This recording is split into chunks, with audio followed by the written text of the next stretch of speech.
3 महीने होने वाले थे। अलीना अपने हम जमात जाहिद के साथ एक किराए के मकान में रहती थी। सुबह दोनों इकट्ठे यूनिवर्सिटी जाते और इकट्ठे ही वापस आते थे। इससे पहले वो अपनी यूनिवर्सिटी के गर्ल्स हॉस्टल में रहती थी, मगर जाहिद की मोहब्बत में गिरफ्तार होकर वो उसके बगैर निकाह ही बीवी का किरदार अदा कर रही थी, जिसे आम जबान में गर्लफ्रेंड कहते हैं। अलीना के वालिदैन ने कभी सोचा भी ना होगा कि जिस बेटी पर वो भरोसा कर रहे हैं, वो उन्हीं के कमरे में एक ऐसे लड़के के साथ खंजर घोंप रही है जिससे मिले 6 महीने भी नहीं हुए थे। रोज रात को जाहिद के दोस्त भी मकान में आ जाते थे और अलीना, जिसने कभी अपने भाई को पानी तक नहीं पकड़ाया था, वो जाहिद के दोस्तों के लिए सालन, रोटियां और चाय बनाकर देती थी।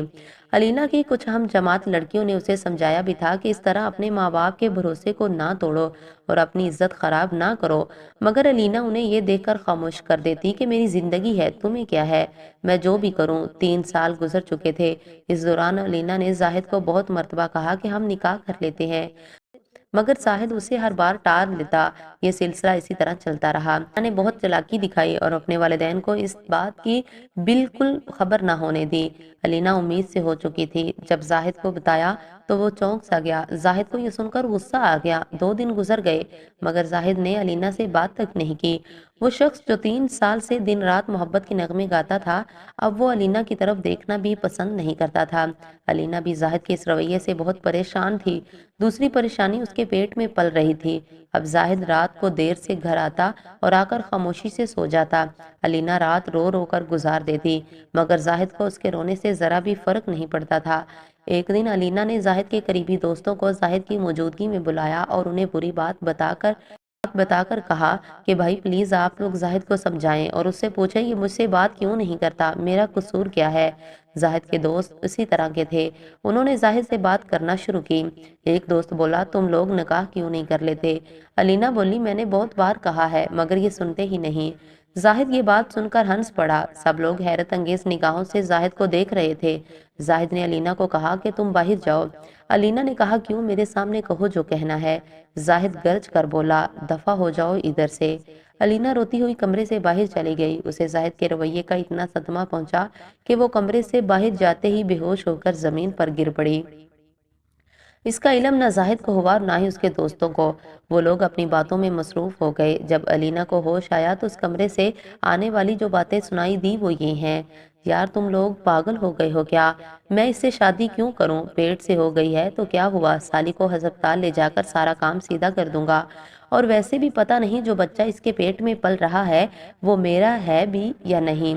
मुझे नहीं लगता, ये किसी और का भी हो सकता है, लेकिन अब भनस तो मैं गया हूँ। तुम लोग ही बताओ, जो अपने माँ बाप को धोखा देकर 3 साल मेरे साथ सो सकती है, वो मुझे धोखा देकर किसी और के साथ क्यों नहीं सो सकती। क्या पता तुम में से भी किसी के साथ इसका चक्कर चल रहा हो और मुझे इल्म ना हो। हा हा हा हा। बस 2-3 दिन तक इसे अस्पताल ले जाकर एबॉर्शन करवा दूंगा, फिर 1 साल और मजे लूंगा और साली को भगा दूंगा। अब मेरा ये म्यार तो नहीं कि मैं ऐसी आवारा से शादी करूं। चलो, मुफ्त की नौकरानी और मशीन मिल गई है, मजे करो और तुम लोग ज्यादा हाजी ना बनो, तुम्हारे कारनामे भी मुझसे छुपे हुए नहीं है। जाहिद और उसके दोस्त जोर जोर से हंस रहे थे। एक लड़का बोला, यार जाहिद, हमारा हिस्सा भी हमें कब मिलेगा। अरे यार, अब ये तुम्हारा ही है, बस बच्चे वाला मामला सेट कर लो, इसके बाद सब मिलकर मजे करेंगे। अब तो साली सो ही रही होगी, कल जब बिस्तर गर्म करूंगा तो वीडियो बना लूंगा, खेल बनकर रहेगी और कुछ बिगाड़ भी नहीं सकेगी। हा हा। अलीना को अपने कानों पर यकीन नहीं हो रहा था। वो अपने कमरे में गई और अंदर से अपनी गलतियों को रोती रही। सुबह 5 बजे जाहिद ने दरवाजा बजाया। अलीना ने दरवाजा खोला और मुस्कुराते हुए चेहरे से जाहिद का इस्तकबाल किया। जाहिद भी अपने बनाए गए प्लान पर अमल करने के लिए होंठों पर मुस्कान सजाए हुए था। उसने अलीना को गले लगाया और कहा कि सब दोस्त जा चुके हैं, मैंने तुम्हारा बहुत दिल दुखाया है, चलो आज सारा हिसाब बराबर कर देता हूँ। ये कहकर वो बेड पर लेट गया। जाहिद ने अपनी कमीज उतार ही थी कि अलीना ने चाकू जाहिद के पार कर दिया। जाहिद चंद मिनटों में ही तड़प तड़प कर मर गया। अलीना की हालत गैर हो चुकी थी। वो फर्श पर लेटी और जारों की तार रोने लगी। 7 बजे वो उठी और जाहिद की लाश बेड पर पड़ी थी। उसका मुंह अलीना की तरफ था। अलीना ने हकारत भरी नजरों से देखा और एक लात मारी और जाहिद का मुंह दीवार की तरफ मुड़ गया। अलीना ने कपड़े बदले और बुर्का पहनकर बाहर निकल गई। वो खुद से बातें कर रही थी और अपनी किस्मत को कोस रही थी। अब उससे अपनी गलतियों पर पछतावा हो रहा था, मगर अब वो अपनी गलती सुधार नहीं सकती थी। اس نے خود سے کہا کہ میرے ساتھ ٹھیک ہی ہوا جیسے میری تھا، میرے والدین نے مجھ پر بھروسہ کیا اور میں نے ایک اجنبی درندے کی خاطر اپنا مذہب، باپ کا مان، بھائی کی عزت، ماں کا اعتبار اور اپنی آبرو سب لٹا دی۔ میرا یہی انجام ہونا تھا، نہیں بلکہ یہ بھی بہت کم ہے۔ یہ سوچتے ہوئے وہ مین روڈ پر چلنے والی تیز رفتار ٹرک کے سامنے کود پڑی اور اپنی جان گنوا دی۔ آج کل یونیورسٹیوں کی کمی اور میرٹ کی وجہ سے بچیوں کو دوسرے شہروں میں تعلیم حاصل کرنا پڑ جاتا ہے اور گھر والوں سے وہ دور ہاسٹل میں دن گزارنے پڑتے ہیں۔ اس طرح وہ گھریلو پابندیوں سے آزاد ہو جاتی ہیں، ان پر نظر رکھنے والا کوئی نہیں ہوتا۔ ایسے میں کچھ لڑکیاں تو اپنی حفاظت کر لیتی ہیں اور کچھ نہیں کر پاتی۔ یونیورسٹی کا ماحول، آزاد خیالی کو ایجوکیشن لڑکیوں کی سوچ بدل دیتے ہیں۔ ہم جماعت لڑکیوں لڑکوں کے گروپ بن جاتے ہیں اور وہ لوگ کلاس ٹائم میں بھی پارک، کینٹین یا پھر سنسان جگہوں پر پائے جاتے ہیں۔ لڑکوں کی تو اور بات ہوتی ہے، نہ ہمارے لڑکوں کی معاشرے میں لڑکی کی غلطی کو دیکھا جاتا ہے، نہ ہی اس کی عزت پر کوئی انگلی اٹھاتا ہے۔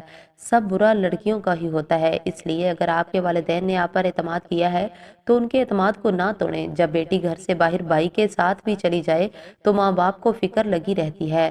سوچیں اگر انہوں نے آپ کو خود سے دور، گھر سے دور بھیجا ہے تو دل کی کس طرح سمجھایا ہوگا۔ آپ کو کیا لگتا ہے کہ آپ ہاسٹل میں سکون کی نیند سو رہی ہیں اور آپ کے والدین، بھائی بہن بھی سکون سے سو جاتے ہوں گے؟ بالکل نہیں، انہیں ہر لمحہ آپ کا خیال آتا ہوگا اور ان کی محبت کا اندازہ آپ کو تب ہی ہو جاتا ہوگا جب بعد اپنے گھر جاتی ہو۔ آپ تعلیم حاصل کرنے آئی ہیں، تعلیم حاصل کریں، فضول کاموں میں نہ پڑیں، اپنے کام سے کام رکھیں، پردے کا خیال رکھیں۔ جب تک آپ کا چہرہ چھپا ہوا ہے کوئی آپ کو گندی نظر سے نہیں دیکھ سکتا۔ اس لیے ہی اسلام نے پردے کا حکم دیا ہے۔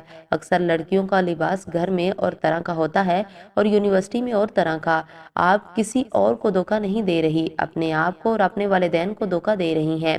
خدارا اپنی اور اپنے والدین کی عزت کا خیال رکھیں۔ آپ کو آپ کے والدین نہیں دیکھ رہے مگر اللہ تعالیٰ تو دیکھ رہا ہے نا، اسی کا خوف کر لیں۔ والدین کو بھی چاہیے کہ بچوں پر اندھا اعتبار نہ کریں۔ اللہ پاک ہم سب کی عزتیں محفوظ رکھے اور سیدھے راستے پر چلنے کی توفیق عطا فرمائے، آمین۔